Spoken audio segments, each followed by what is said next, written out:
over 100 years, unscrupulous chemical corporations have bombarded planet Earth with toxic pesticides, adversely affecting the global climate, poisoning waterways, oceans, and soils, leaving us with an enduring and terrible legacy of human suffering and ecological destruction, reaching deep into the most remote places of our world.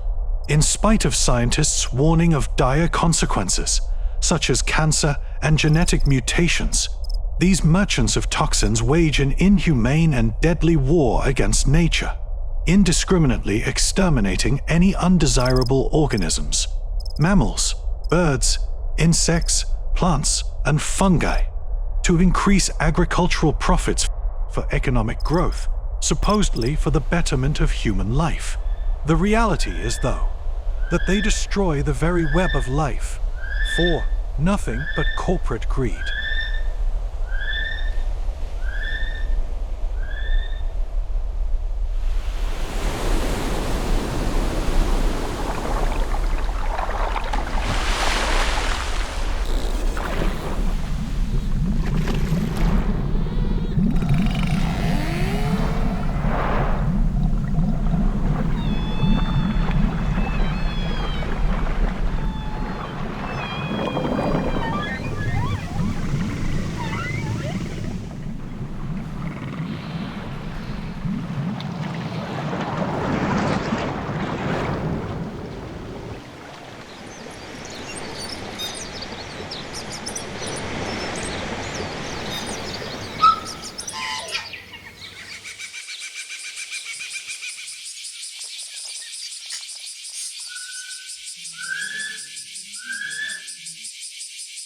New Zealand is known for its spectacular and relatively undeveloped landscapes, with a unique range of endemic flora and fauna, an unspoiled paradise.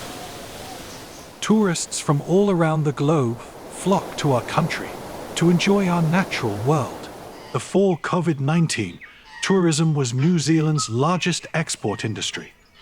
The clean, green, 100% pure New Zealand brand has been our national identifier since the 1970s.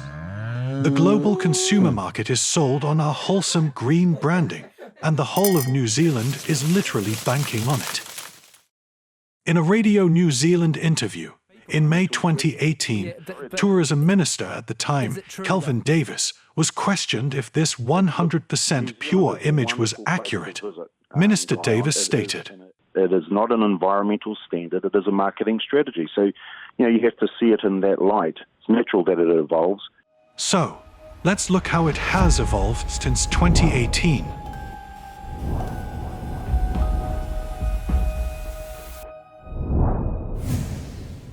Research from the international organization Waste Management World found New Zealand produces nearly 4 kilograms of waste per capita per day, the worst in developed countries.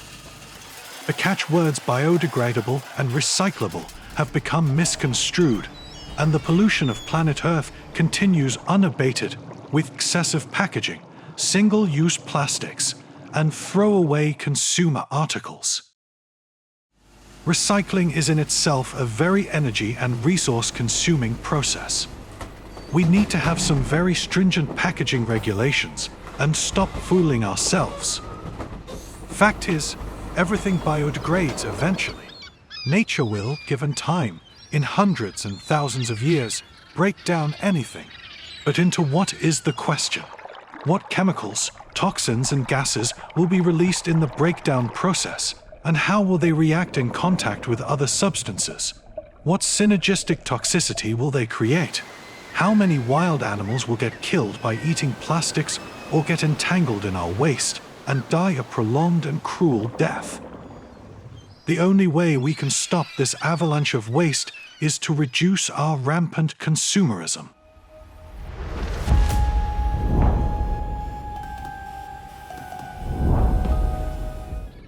Bycatch is a significant cause of the decreasing numbers of many marine species. Gill net fishing, trawl net fishing, set net fishing, bottom trawling, and overfishing. There seems to be no end to the onslaught on the oceans. Greenpeace New Zealand and other NGOs are challenging our government's inadequate policies to protect our marine life. A study released by the Department of Conservation this year revealed that 1,000 fur seals had starved here in Kaikoura.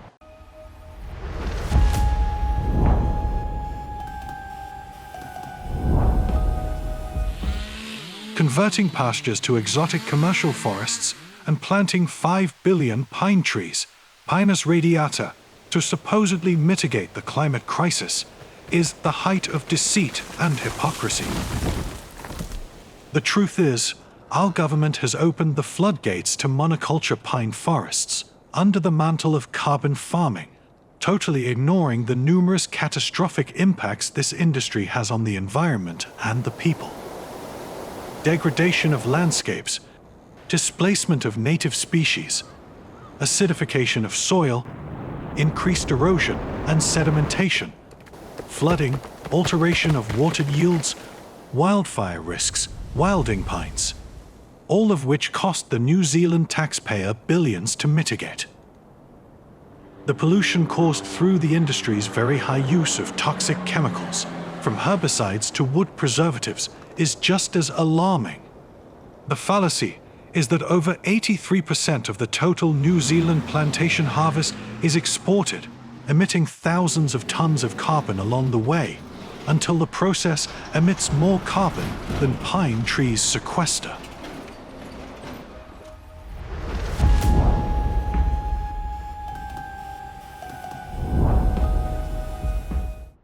New Zealand's per capita greenhouse gas emissions are only lagging behind the USA and Canada. As published in April 2024 by our Ministry for the Environment, this is due to New Zealand's large agriculture sector and the key role primary industries play in our economy, which is generating more than half of our gross emissions. The effects of greenhouse gases on the global climate are contentious. New Zealand's emissions are mentioned here to illustrate the excessive and disproportionate extension of our animal agriculture industry in our small country.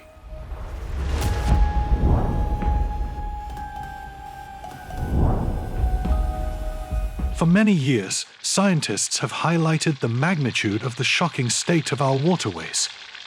Excessive nitrogen output from the ruinous animal farming industry is one of the main culprits. In his book, Polluted Inheritance, published in 2015, outspoken freshwater ecologist Dr. Mike Joy issued a harsh warning about New Zealand's freshwater crisis.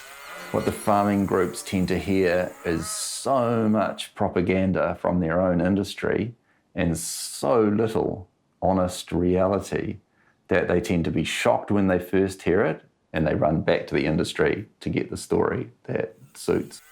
Dr. Joy features in the courageous documentary Milked, White Lies in Dairyland, a hard-hitting exposé of the disastrous impacts of dairy farming on our country and people. Dismal, appalling and an environmental emergency. That's how experts have described the state of New Zealand's fresh water in reaction to the latest national report. An estimated 45% of our total river length is not suitable for swimming due to bacterial contamination. More than 68% of monitored groundwater sites failed drinking water standards at least once. And when it comes to our native bird species that live around fresh water, around 2/3 are either threatened with extinction or at risk of becoming threatened. And 48% of the river networks were at least partially inaccessible to migratory fish. Farmers are heavily dependent on the agrochemical industry. New Zealand's phosphate industry is one of the few countries importing phosphate rock mined in disputed Western Sahara.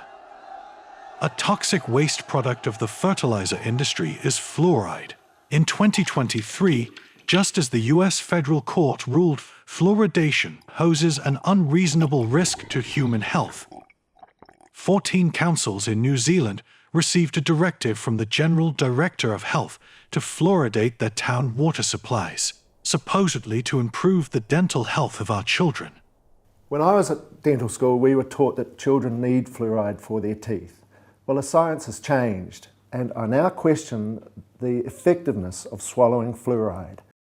For over 40 years now, retired dentist Laurie Brett has spoken out against the fluoridation of our water supplies, warning about the adverse effects of fluoride on human health and the detrimental effects on the environment.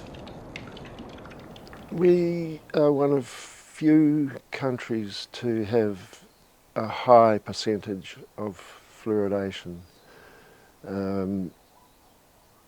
Australia, the United States, Singapore, all the other Western civilizations have said no and have either stopped it or never introduced it.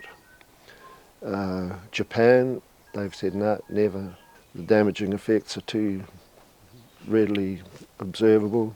So New Zealand really is a little enclave of a captured audience of people who are fluoridated. So against modern science and freedom of access to something as basic as water. We have a right to choose whether a chemical goes into our water, surely. We actually consume less than 1% of the water that is reticulated. 99% of it goes down the shower plug hole, the washing machine, you wash your car, you water your garden.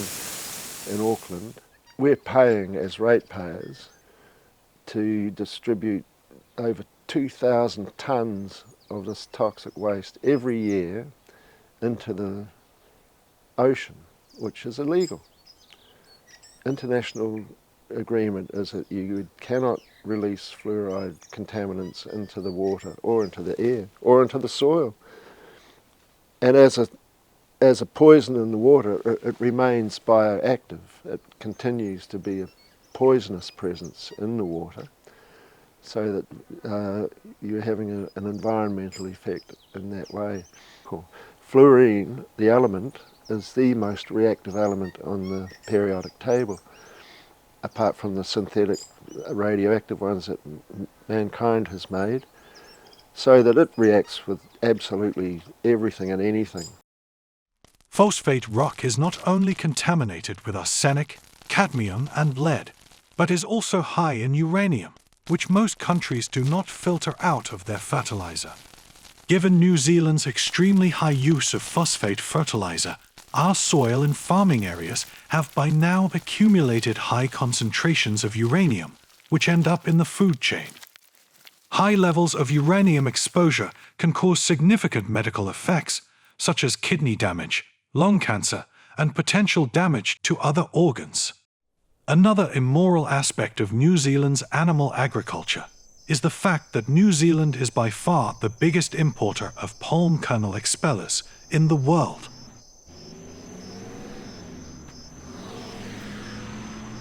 This animal feed is used by the dairy industry.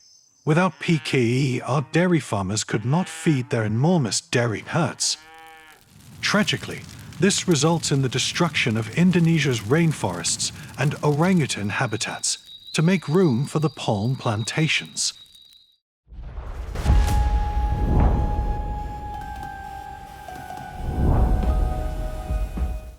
Over 75% of indigenous reptile, bird, bat, and freshwater fish species are either threatened or at risk. The cause for the loss of flora and fauna species is generally attributed to introduced animals, with a very narrow definition of what the most troublesome species are, namely possums, stoats, cats, and rats. Very few people realize that New Zealand's honey industry, famed internationally for its highly priced Manuka honey, is in fact contributing to the decimation of our native biodiversity. The honeybee is not native to New Zealand. We have 28 native bee species and numerous other insects and birds whose survival depends on the nectar and pollen from the remaining fragments of our native forests. The Ministry of Primary Industries, the apiculture industry, and the Department of Conservation are fully aware that the honey industry is in fact severely depleting the food sources of our wildlife, which is causing starvation. This escalates the well-documented catastrophic global mass extinction of insect species caused by our pervasive use of toxic agrochemicals. There's about 500,000 hives too many in New Zealand at the moment. That's 250,000 million extra bees in summer, all looking for flowers. There's a finite number of flowers that a finite number of hives can work economically. Commercial beekeeping on public conservation land is still permitted. Tragically, the Department of Conservation, whose mandate it is to protect and conserve what little remains of our native biodiversity, has also granted consents to the commercial eel fisheries to harvest longfin eels, a threatened endemic freshwater species, within national parks and reserves. Not even the kiwi, our national icon, is safe from getting killed should they get in the way of development projects such as roads, dams, or mines.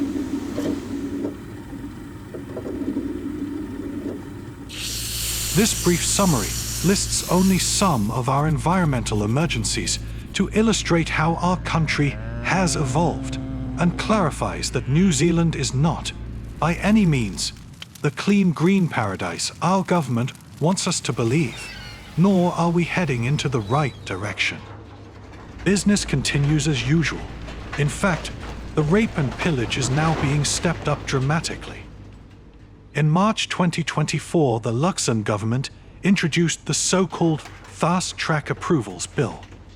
Its purpose is to fast-track consents for development projects, allowing developers to bypass environmental legislation and democratic scrutiny. Instead of a transparent process, the Fast Track Approvals Bill gives authority to just a single minister to give the green light to development projects without having to go through the usual processes which have been written into our legislation to protect the environment. Greenpeace, globally one of the best-known independent environmental campaigning organizations, has a very high profile in New Zealand, challenging our government on many fronts, pushing back against our current Prime Minister's war on nature, which can only be described as a hostile takeover driven by the global industries, targeting New Zealand's resources.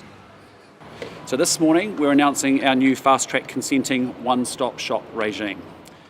The government's current sentiment in regards to Greenpeace's work does not bode well for our environment and reveals the path our government has set for our future.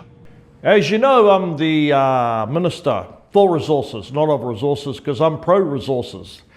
You know as well as I do, resources represents a platform of jobs, industry, wealth. There is actually a group in New Zealand who hate resources. Actually, they are a malevolent, development-hating tapeworm, otherwise known as Greenpeace. How on earth they have status as a charity, should be stripped of that status immediately. Fast Track is coming your way. There will be a whole host of job-rich mining projects coming to Parliament very soon.